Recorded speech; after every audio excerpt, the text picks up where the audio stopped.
días. Muy buenos días a todos. Muchas gracias por sumarse a este desayuno de coyuntura. Para aquellos que no conocen la modalidad, le contamos que cada viernes nos estamos reuniendo en este espacio virtual, este desayuno de coyuntura que nos convocan antes de la pandemia físicamente en una confitería, con otro ambiente, seguramente con medialunas y un café con leche. En esta oportunidad, con el Zoom de por medio, lo hacemos obviamente de manera virtual. La ventaja es que lo estamos haciendo toda la semana.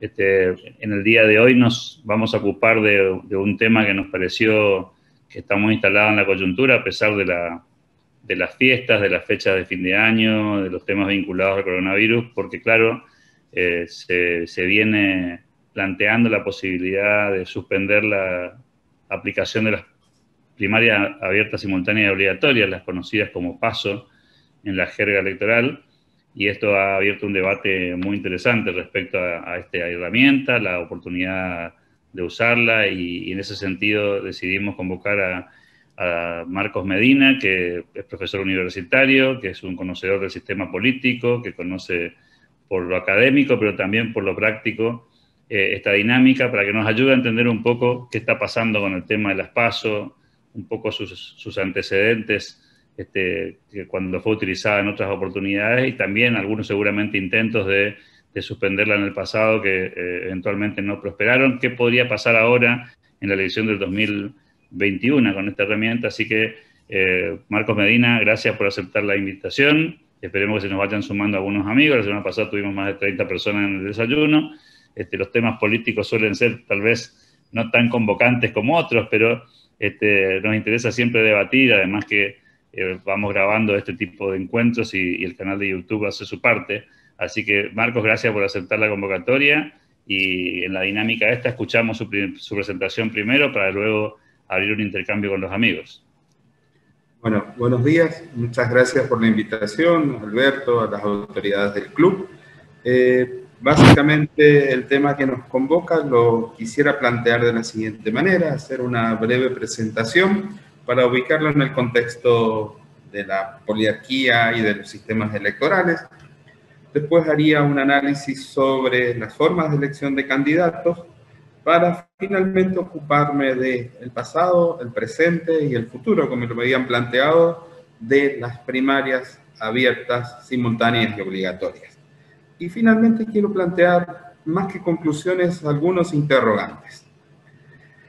Entonces, cuando hablamos de los fenómenos de la PASO, primero y principal tenemos que entender que estamos ubicados en un sistema democrático, y como sistema democrático implica que tienen que haber autoridades elegidas, tienen que haber elecciones libres y limpias, tiene que haber un sufragio que incluya a todos.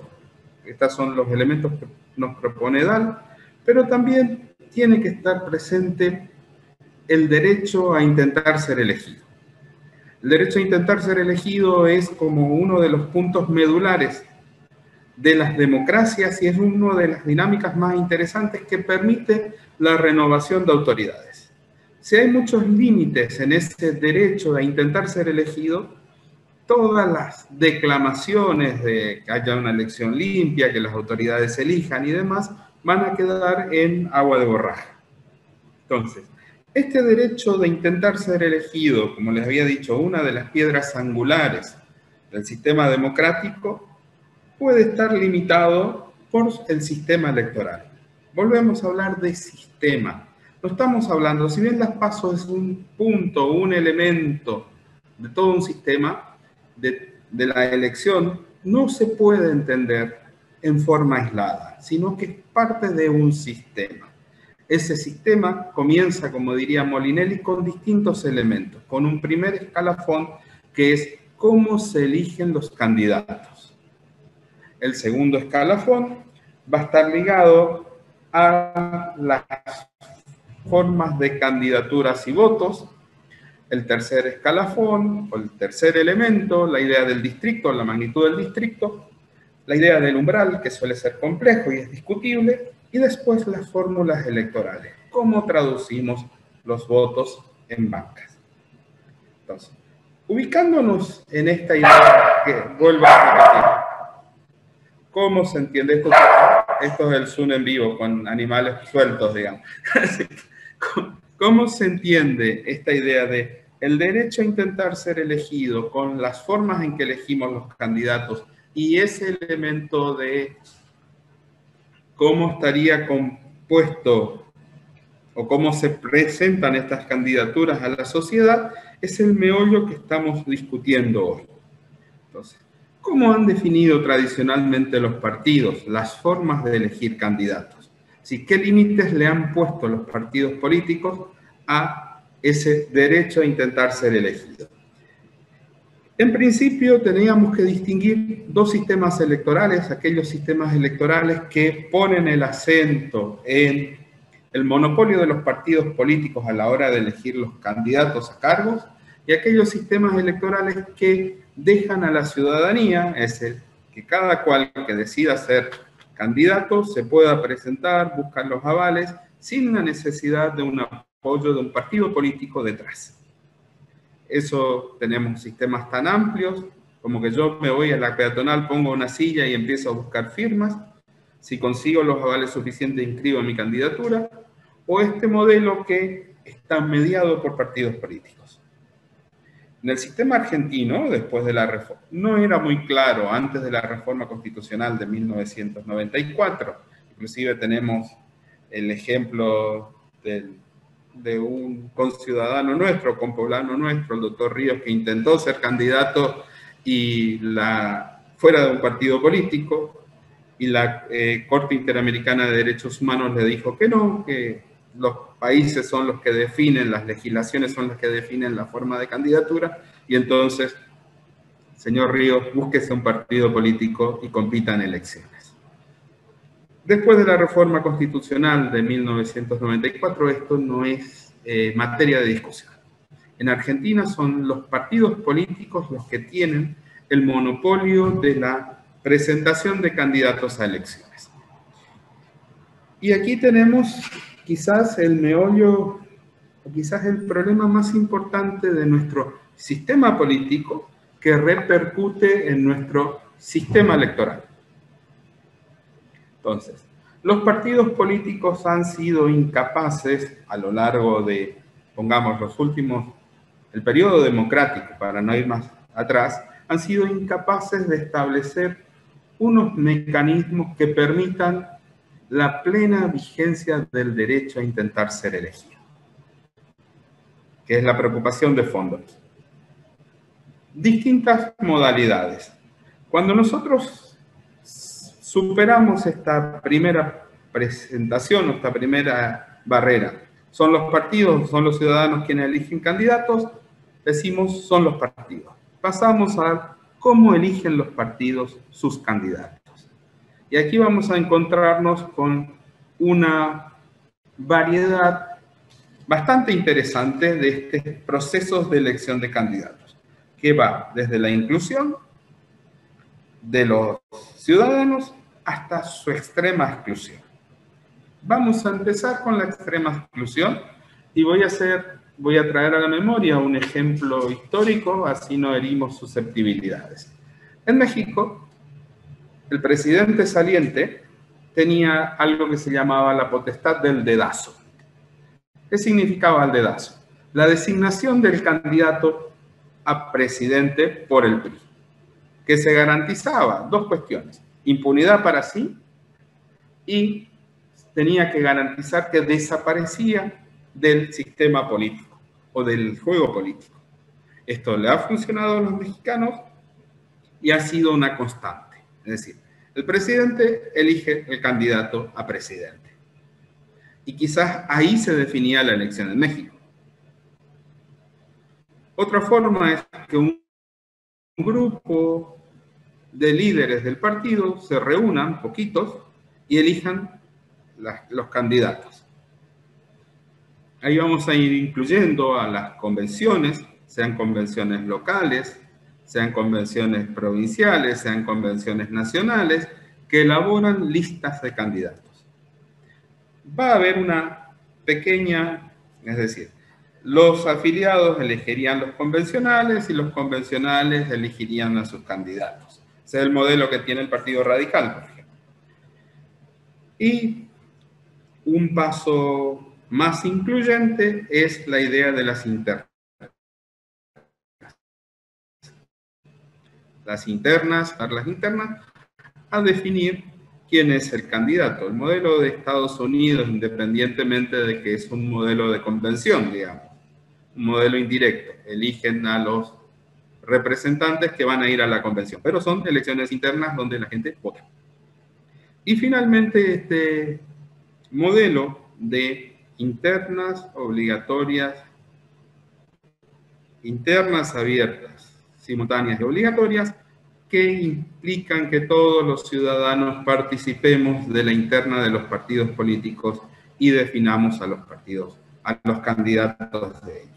Aquí hay una extrema inclusión. Cuando me pidieron hablar del pasado de las PASO tienen un origen que vienen a resolver algunas cuestiones fallidas de dos sistemas electorales próximos a nosotros, que es el sistema electoral del Uruguay, que tenía ese doble voto simultáneo, y el sistema electoral de Santa Fe, que había copiado el modelo de la ley de Lema para resolver en una sola elección, esta era la trampa, resolver en una sola elección la interna partidaria y la adjudicación del cargo legislativo o ejecutivo que estaba en puntos de elección. Aparentemente, en los dos modelos, la PASO o este sistema de internas obligatorias, simultáneas y abiertas ha resuelto en dos etapas un problema que tenía el sistema político y el sistema de partidos para definir sus candidatos. Ha funcionado, ha permitido, por ejemplo, en los dos, el cambio de los liderazgos. En el caso del Uruguay pasan de los partidos tradicionales al Frente Amplio.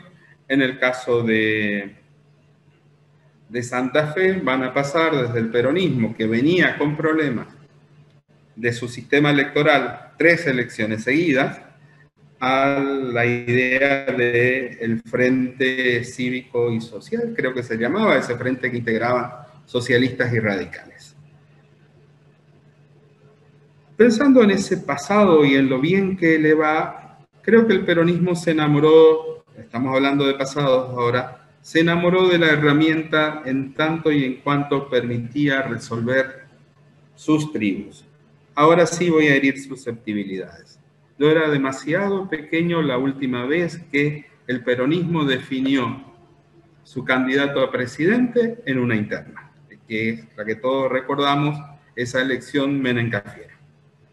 De ahí en más, el peronismo en los procesos de elección de sus candidatos a presidente se comportó como si fuera el PRI.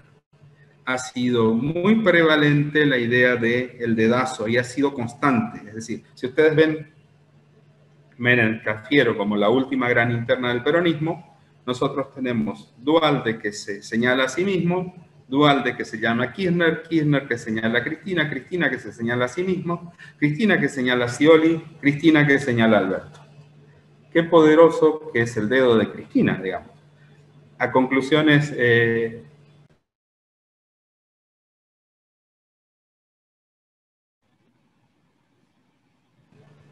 es una herramienta que le permitía que todo el peronismo compita, financiados, y esto es lo interesante de las PASO, financiados por todos, ordenen su interna. Ese era el postulado y creo que Kirchner lo pensaba así, es lo que dicen algunos comentaristas, que decía, bueno, yo invito a todas las facciones del peronismo a que compitamos y que de todas esas facciones del peronismo yo les gano todas las facciones del peronismo y permito y legitimo ese voto o esa candidatura. Tenemos que acordarnos que Kirchner, uno de sus grandes problemas era el 20% de votos que había sacado cuando fue electo presidente. y la idea de construir volumen político una vez a partir del ejercicio del poder, no venir con el suficiente volumen político previo, digamos. Funcionaron en esa idea. El peronismo siguió trabajando con la idea vertical o de poco incluyente de sus formas de elegir candidatos. Lo vimos en la imposibilidad de Randazzo de competir en una interna con Scioli, lo vimos después en la imposibilidad de Randazzo nuevamente de competir en una interna con Cristina, y lo vimos en la última elección con ni siquiera el planteo de incorporar listas alternativas en la elección de presidente. Del otro lado tampoco se portaron mucho mejor. En la elección del 2011, que fue la primera, la oposición fue tan segmentada cuando le dieron una herramienta muy interesante para articular, hacer alianzas y presentarse todos juntos a elección. Fueron a la elección extremadamente atomizados. Quizás un poco más interesante el esfuerzo que hicieron en el 2015 para legitimar de alguna forma la candidatura de Macri, pero si vemos las elecciones posteriores, volvieron a tener la tentación de cerrar la elección de candidatos, teniendo una herramienta que les permitía en forma gratuita abrir esa elección. Entonces, ahí vemos los grandes conflictos que se dan, la idea de unificar listas y presentar sin internas cuando podían haber articulado un sistema de sus distintas tribus también, para que cada uno de ellos no se sienta ofendido, sino que demuestre cuánto vale con votos. Creo que hay muchísimo miedo a eso de develar cuántos votos tiene uno, digamos, o cuánto vale sus supuestos liderazgos. Entonces, por ahí es preferible sentarnos y arreglar en una mesa de café una lista y presentarnos todos a la PASO. Los políticos argentinos, tengo la sensación de que se enamoraron de un efecto no querido de las PASOs, que es su funcionamiento como una encuesta que la pagamos entre todos. Y cada uno de ellos ha sido más proclive a cerrar dentro del partido las listas y a disfrutar de esta idea de esta encuesta, gran encuesta previa, que les permite saber qué tal le podría ir en las elecciones. Yo, en principio, y esto, ¿qué sensación tengo? Esta ha sido quizás la característica que desvirtuó la herramienta como tal, y que genera mayor apatía o poco entusiasmo hasta ello. Y que viene el discurso, esto sí, presente y un poco futuro, no sirve, sale cara, lleva mucho tiempo y es cuestión de, si la suprimimos, no va a pasar nada. Sí, ¿qué se va a vulnerar si la suprimen? El derecho a intentar ser elegido, independientemente que los partidos políticos en Argentina hayan bloqueado constantemente esa idea de utilizar la herramienta como forma de garantizar el derecho a intentar ser elegido. Ejemplos, varios.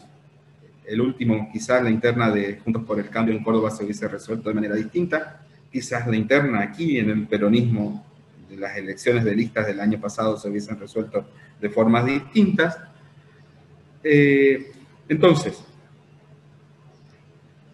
el planteo de futuro. Yo no soy partidario que las reglas electorales cambien de elección a elección. ¿Qué lleva? A decir que cada uno que tenga los números suficientes en el Congreso pueda cambiar libremente y a su, como decía un artículo de Alberto, a su antojo, a hacer un traje a medida para cada elección, es perjudicial en el tema de la institución. Yo admiro mucho esta idea de que votamos el primer martes de noviembre siempre que haya habido un primer lunes. Es decir, cómo se organiza y qué nivel de predecibilidad tienen las instituciones democráticas. Estoy pensando en el sistema norteamericano, ¿no? Ese nivel de predecibilidad hace que los sistemas sean estables. Imagínense, vengo preparando una candidatura a intendente, a concejal, sé cuáles son las reglas, voy preparando toda mi estructura de sustentación de mi candidatura en tanto a esas reglas, y 3 o 4 meses antes de la elección las reglas cambiaron. ¿Me siento vulnerado? ¿Se siente vulnerada la democracia? Sí. El arreglo institucional es perfectible, y aquí sí ya vamos a hablar de futuro. Yo creo que debería suprimirse, y esto se ha planteado varias veces, si el partido tiene un solo candidato, no tiene sentido abrir las elecciones en las categorías en las que no hay candidatos. Yo creo que los tiempos de nuestro sistema electoral que nos permite de campaña es demasiado largo, produce demasiados desgastes, inunda el año electoral y suspende la administración del Estado por mucho tiempo. Y también creo que no solamente la selección de candidatos es un problema en el sistema electoral argentino, sino que el sistema electoral argentino tiene grandes falencias en los otros elementos del sistema electoral. Hace un tiempo atrás conversaba con un observador de elecciones y me dice, es extraño ese sistema que tienen de boletas, de listas sábanas, de que vayan a elegir, vayan a un cuarto oscuro y se encuentren en algunos casos con 1.400 boletas, todas iguales, van cambiando los colores. Es demasiado arcaico el sistema de boleta de las listas, es demasiado engorroso de hacerlo. Hay otros elementos que se pueden cambiar, se podía sustituir, vuelvo al sistema. Si ustedes me preguntan en sistemas electorales, creo que el sistema electoral de la provincia de Santa Fe es de avanzada, sin llegar al voto electrónico. La boleta papel sirve y papel el papel mata sistema, o de alguna forma, digamos, aunque tengamos miedo a la democratización. Yo creo que deben ser más cortas los sistemas, las campañas son extremadamente largas, son extremadamente exhaustivas y caras. Y yo creo que el planteo en el tema de las PASO es que los partidos puedan aprovechar la herramienta. Que los partidos puedan aprovechar la herramienta. Y que yo me pueda presentar a un juez electoral si los líderes del partido me dicen, mire, no va a haber internas, y que el juez electoral me habilite la interna. Yo creo que de esa forma también se permite que se democraticen los partidos políticos, pero quizás el cambio más interesante, y esto yo para cerrar les quiero dejar como interrogante, es ¿por qué estamos obligados a votar? Creo que Argentina debe plantearse la obligatoriedad de sus elecciones. Si yo pudiera optar entre elegir y no, entre concurrir o no concurrir a una elección, miedo en esa idea de sí, no va a ir a votar nadie. Cuando las cosas son importantes, cuando las cuestiones que hay que resolver son importantes, la gente se va a ir a anotar para votar. Un ejemplo más claro fue la elección multitudinaria de Estados Unidos, la última, en un país donde las elecciones son libres. Eliminar las boletas, las listas, eliminar la obligatoriedad, reducir los tiempos, son desafíos que deberíamos pensar, independientemente de esta coyuntura de las PASO. Muy bien, es lo que yo quería compartir con ustedes hoy. Estoy ajustado de tiempo y muchas gracias. Muchas gracias, profesor. Muchísimas gracias por esta muy interesante presentación. Nos abre un poco la cabeza. La invitación a que los amigos vayan trasladando sus inquietudes. Aquí Guillermo dice boleta única, los partidos políticos han dejado de usar los mecanismos internos y lleva a generar sellos. Me acordaba recién, profesor, de la elección de Río Cuarto de hace unas semanas atrás, en las que en un país que tiene elecciones obligatorias no votó prácticamente, votó menos del 50% del padrón, ¿no? Siendo, claro, en circunstancias especiales, coronavirus de por medio, pero digamos que con un sistema de obligatoriedad y una elección a intendente, la elección de Río Cuarto no convocó evidentemente demasiada gente, ¿no? Abonando un poco su tesis. Decíamos, abrimos el juego a las preguntas. Me gustaría, como disparador, tirarle un tema que me parece que es interesante conocer su opinión. ¿Qué piensa que va a pasar finalmente con este intento legislativo, digamos, de eliminar la PASO, y en qué medida se necesita ese consenso del que tanto hablan los medios periodísticos para lograrlo, o esto es una ley del Congreso como cualquier otra, digamos, que necesita una mayoría relativa, digamos, no una mayoría especial? Cuando me invitaste, tenía una sensación de que salía la ley en 2 días y que el año que viene no íbamos a tener PASO. Yo creo que hoy eso ya no está tan claro. Es decir, la coyuntura superó esta discusión, en principio. Yo creo que las leyes electorales deberían demandar un mayor consenso, pero eso finalmente es un acuerdo. La Constitución no lo prevé, digamos, votos calificados para cambiar leyes electorales. Pero no, se maneja a simple mayoría. El partido que tiene las mayorías suficientes cambia las leyes electorales sin mucho consenso. Es decir, los aplana y va cambiando y va moldeando a su parecer. Sí, el sistema político se debe una amplia discusión sobre su sistema electoral. Es momento de sentarse, y los momentos de crisis son muy interesantes, digamos, de establecer algunas reglas mínimas dentro del Congreso de cómo cambiaría, dónde se aplicaría, qué tipo de legitimación necesita para modificar su sistema electoral. Hoy eso no está presente, digamos. Yo creo que no va a salir la modificación de la PASO. El peronismo en este momento no es una solución que convence a todos. Y la última en esta línea, y después le dejamos paso a los amigos que quieran levantar la mano y preguntar.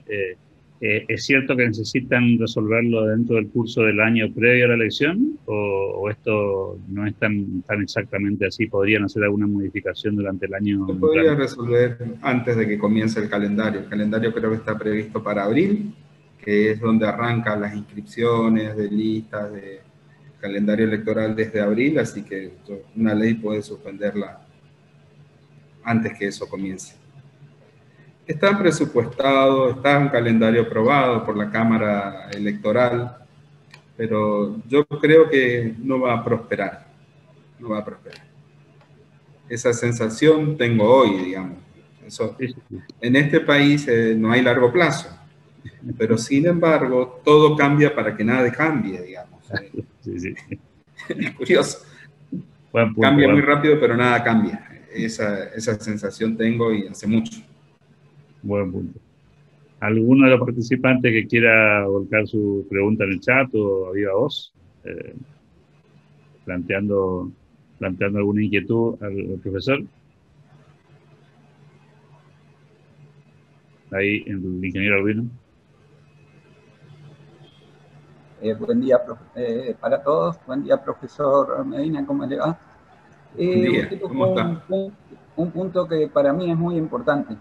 El tema de por qué hay que pasar por los partidos políticos para poder ser candidato. ¿Qué viso de solución le ve usted a eso? ¿Hay consenso en Argentina o no? Yo creo que en el Pacto de Olivos acuérdense que Alfonsín es el que habilita el Pacto de Olivos. Alfonsín era un gran convencido de la democracia de partidos. Y yo creo que hoy en día es el Partido Radical el que tiene más organizado su sistema de convención. Orgánicamente, diría que hoy es uno de los pocos que funciona como partidos. Si vemos la coalición Cambiemos, el PRO funciona todavía como un propietario y sus gerentes. La coalición cívica es una idea de un líder y sus seguidores, y el Partido Radical entre todos se maneja más orgánicamente, todavía aparecen las sillas en las convenciones sobre la cabeza de otros, es decir, es mucho más dinámico. Yo creo que Alfonsín era un convencido de la democracia de partidos, y es la prenda de cambio que le pide a Menem, digamos, contra la reelección. Y ahí lo blinda. Yo no soy partidario, yo creo que el que quiera ser candidato tiene que ir, porque esto aumenta los costos. Y que se largue a la aventura de juntar los avales, se largue a la aventura de conseguirlos, no obligarlo a incluirse dentro de un partido. Sin embargo, el arreglo institucional al que hemos llegado aquí impide eso. Y hasta que haya un nuevo arreglo institucional, bueno, tendríamos que ir armando partidos políticos para presentar candidaturas, digamos. Y es donde aparecen, este es un país de 600 partidos políticos. Es inviable, en Italia se anima tanto, digamos, es inviable de todo punto de vista. Y hay gente que los utiliza como un medio de vida. Cada 2 años va a pedir dinero para las boletas y viven. Entonces, es perverso también. Es perverso también.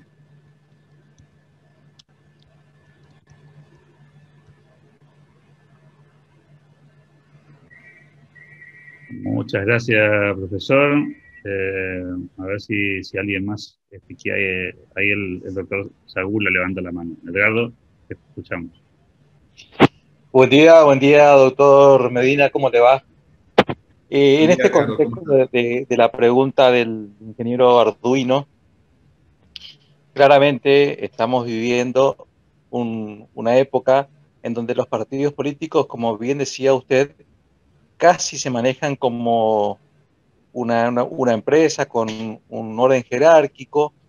En este sentido, ¿usted no cree que lo que dice la Constitución Nacional va por un lado y lo que la realidad política presenta a la ciudadanía con liderazgos fuertes va por otro camino, y eso hace que los partidos políticos se conviertan en meros instrumentos de inscripciones de candidatos? ¿Cómo se solucionaría eso? ¿Cuál sería un anclaje hacia el futuro para poder encauzar nuevamente esto que está en la Constitución, que dice que los candidatos solamente lo pondrán los partidos políticos?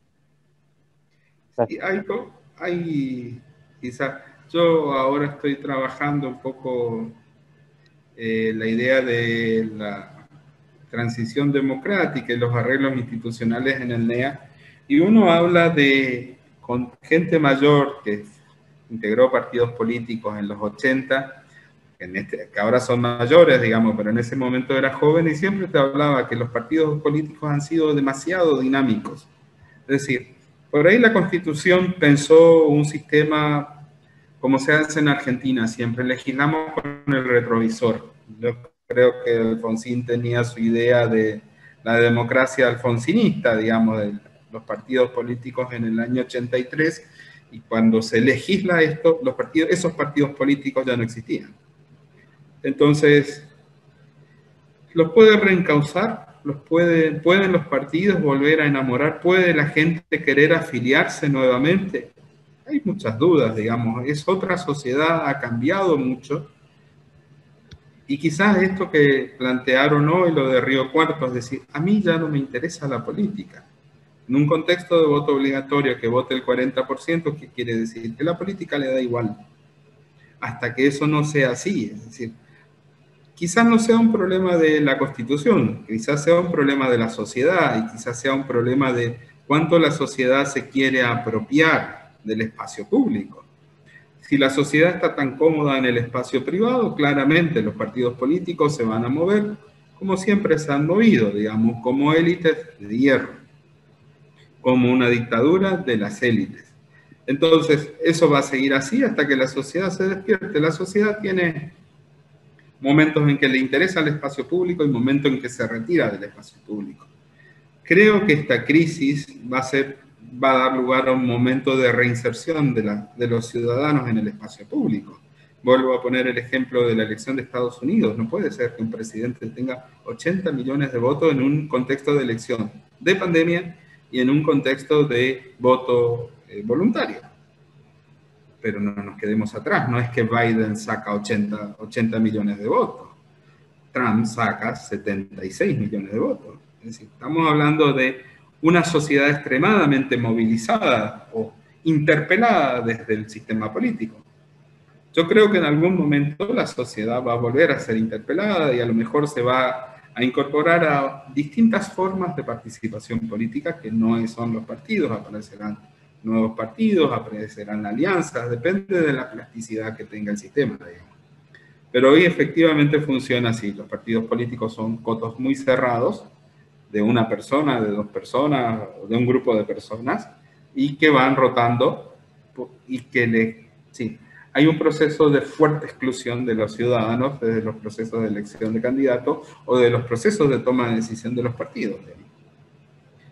Pero no es de la política, no es un problema de la legislación, es un problema de la sociedad.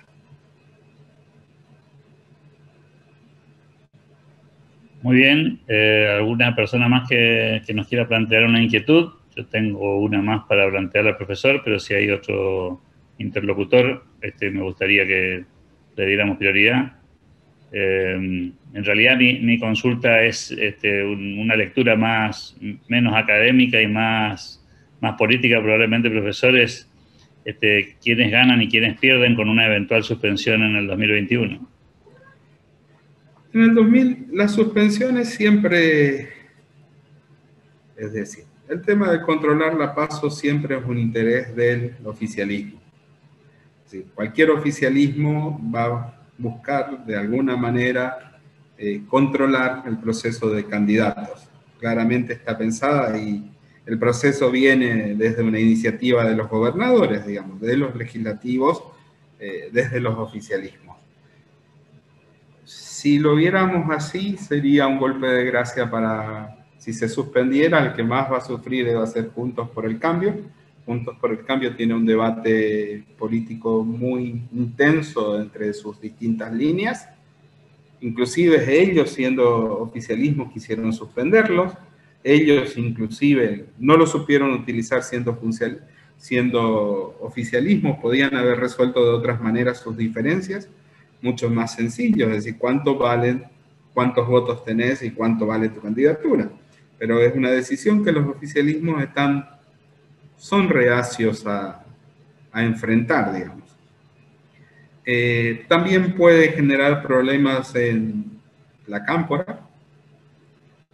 Si son los oficialismos en todos los niveles los que van a controlar la inclusión de las listas, su deseo de ir sustituyendo de ese recambio generacional dentro del peronismo o dentro de las estructuras formales del peronismo pueden verse limitadas. Entonces, aquí hay dos polos de la relación política tan disímiles que la suspensión de las PASO podría traer algún tipo de problemas. Quizás el peronismo lo resuelva más fácil en una estructura vertical. En Juntos por el Cambio esto no va a estar tan claro, digamos. ¿Cuántos dirigentes de provincia de Buenos Aires quisieran ser dirigentes, quisieran ser candidatos, digamos, de las distintas líneas que ellos tienen? Esa es la sensación. También se plantea, si en la ciudad de Buenos Aires y en provincia de Buenos Aires no se suspenden las PASO, esto va a quedar en agua de borraja, los votos que no contamos no importan, y por eso tengo mis dudas de la suspensión, digamos. Muy buen punto, profesor. Bueno, si no tenemos ningún otro interrogante, vamos a agradecerle muy especialmente el tiempo dedicado al profesor Marcos Medina. Gracias por esta posibilidad, la verdad que muy esclarecedora. A los amigos que nos acompañaron también agradecerle y invitarlos a que nos acompañen en el canal de YouTube del Club de la Libertad, donde este material va a quedar también para compartir con aquellos que no hayan podido participar en este mismo día y horario. Profesor, nuevamente gracias por su tiempo y por su disposición de siempre. Muchas gracias por la invitación, que tengan buen año, que el año que viene sea distinto y puedan volver a los encuentros virtuales presenciales del café. Ojalá, ojalá. Muchísimas gracias. Muchas gracias.